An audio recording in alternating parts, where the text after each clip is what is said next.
Hello friends, welcome to Yoga's diary.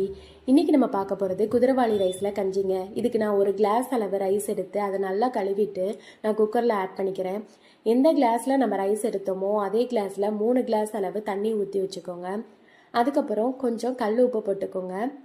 அப்புறம் உங்களுக்கு பிடித்தமான காய்கறிகளை நீங்கள் போட்டுக்கலாம். நான் கேரட் பீன்ஸ் போட்டு ஆட் பண்ண போகிறேன். கேரட் பீன்ஸ் போட்டு ஆட் பண்ணிவிட்டு நான் குக்கரை மூடி 3 விசில் வர அளவுக்கு நான் வேக வச்சு எடுத்து வச்சுக்கிறேன்.